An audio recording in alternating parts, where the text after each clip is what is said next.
Jean-Christophe Alibert, je suis de Saint-Projet dans le Lot, à côté de Gourdon. Donc ici on est sur des terrains type Cosse, avec pas mal de cailloux, des terrains assez superficiels. Donc moi je suis installé depuis 1999 sur l'exploitation familiale. L'exploitation compte à peu près 150 hectares à SAU, et donc dans la SAU nous ici on rentre les surfaces qui sont en parcours. Donc ce qui fait qu'en réellement utilisable on est à peu près à 90 hectares. Il y a une majorité de prairies type naturel et après on fait beaucoup de céréales, de plus en plus de céréales depuis qu'on est passé en semi-direct notamment. Donc aujourd'hui on fait à peu près 25 hectares de céréales. Je fais du sorgho fourragé aussi pour les brebis et on se met de plus en plus à faire des févroles, des pois, vesses, beaucoup plus de légumineuses. Je suis en semi-direct donc depuis 2001, en pur semi-direct. Avant on faisait un petit peu de TCS, sinon on faisait du labour. Et l'inconvénient ici c'est que comme il y a beaucoup de cailloux, on faisait beaucoup de cassage de pierre. Et au niveau mécanisation c'était quand même un coût assez élevé. Et du coup on a réfléchi à passer à un semi-direct pour on va dire un petit peu simplifier le boulot. Et surtout pour revenir sur des impératifs agronomiques qu'on avait un petit peu oubliés et revenir sur le sol. Donc le semoir en fait on l'a acheté à la CUMA de Saint-Projet. On est 8 adhérents et on est sur un prévisionnel de surface de 110-120 hectares par an. Voilà, donc sur cette année on a fait un peu plus, on est à 140 hectares en gros. Et donc sur la CUMA, personnellement je fais à peu près la moitié de la surface du semoir. On a eu avant ce semoir, on avait un Easy Drill, un bleu, un sulky, et qu'on avait acheté d'occasion. Et donc la marque en fait s'est posée là un peu naturellement parce que on le connaissait déjà depuis pas mal de temps. En fait, c'est une marque qu'on connaît bien.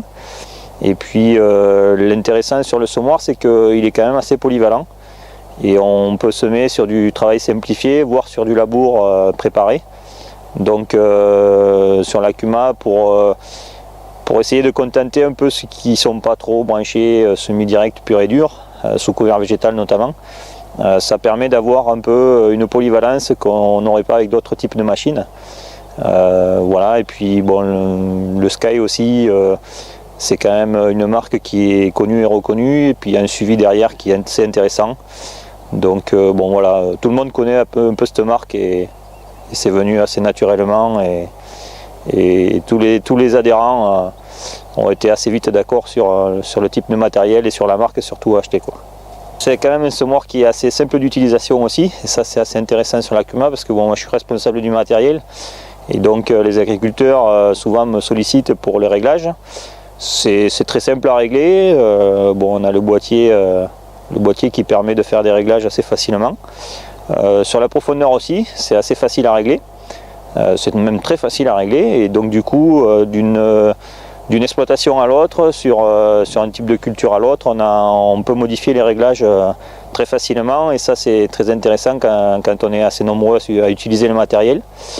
Ce qui est intéressant aussi c'est quand même la fiabilité parce que bon, on avait le semoir, celui d'avant, on n'a pas eu de souci avec et donc naturellement on est revenu sur celui-là.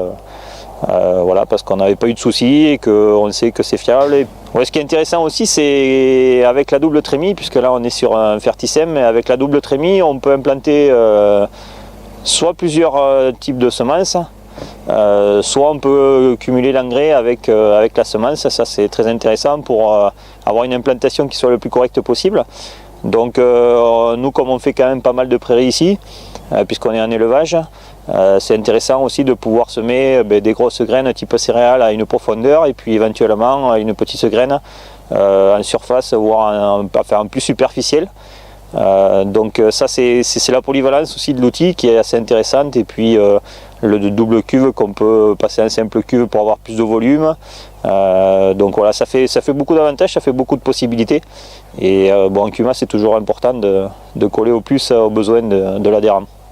Bon, après avec ces semoirs, l'intéressant c'est qu'on fait de l'agriculture, donc de conservation des sols, du semi-direct sous couvert végétal.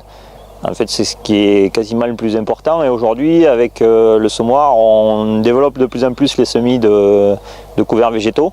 Et l'idée c'est de laisser le sol nu le moins possible. Donc on va essayer de couvrir au maximum. Alors du coup au début on partait, quand on a calculé, quand on a réfléchi l'achat du semoir, on calcule toujours ce qu'on fait en conventionnel, les surfaces qu'on sème, et puis on s'aperçoit très vite que les surfaces elles augmentent énormément, puisque souvent on va semer 2 fois voire 3 fois sur la même parcelle sur l'année. Donc on va essayer d'implanter le plus de couverts possible, notamment après moisson, où là on arrive à passer, même si on laisse les pailles au sol, donc le semoir il passe super bien. Alors on va passer pour implanter des couverts. Et ensuite dans les couverts, selon l'interculture, si on a une interculture courte ou longue, on va peut-être, il faudrait, et on fait de plus en plus, un deuxième couvert hivernal. Et donc là on arrive à passer dans de la végétation qui est quand même assez développée, qui peut être assez importante, et le semoir il passe très bien, il n'y a aucun souci pour passer même dans les résidus de récolte ou même dans les couverts qui sont bien développés. Et puis c'est là qu'on fait le meilleur boulot, et là on arrive à avoir des levées qui sont super intéressantes, et puis on améliore le sol parce qu'il y a une vie microbienne qui se met en place et on la perturbe le moins possible avec le semoir, donc tout va bien. Sur la mise en route du matériel aussi, il y a des techniciens qui nous suivent, qui viennent nous donner des conseils, qui nous expliquent déjà comment fonctionne la machine. Donc en Cuma, on a mis en place une après-midi, le technicien est venu et nous a expliqué en fait comment il fallait régler, comment on pouvait procéder, quelles étaient les subtilités de la machine. Et puis après le suivi il est maintenu toujours au bout d'un an, le technicien repasse, nous pose des questions, savoir ce qu'on peut modifier, ce qui est intéressant, ce qu'on peut revoir. Enfin, on est sollicité déjà pour donner notre avis, et ça c'est quand même assez important, et c'est ce qui a fait peser aussi sur l'utilisation de ce matériel là. Bon, pour l'instant pas de soucis sur la machine, tout fonctionne très bien.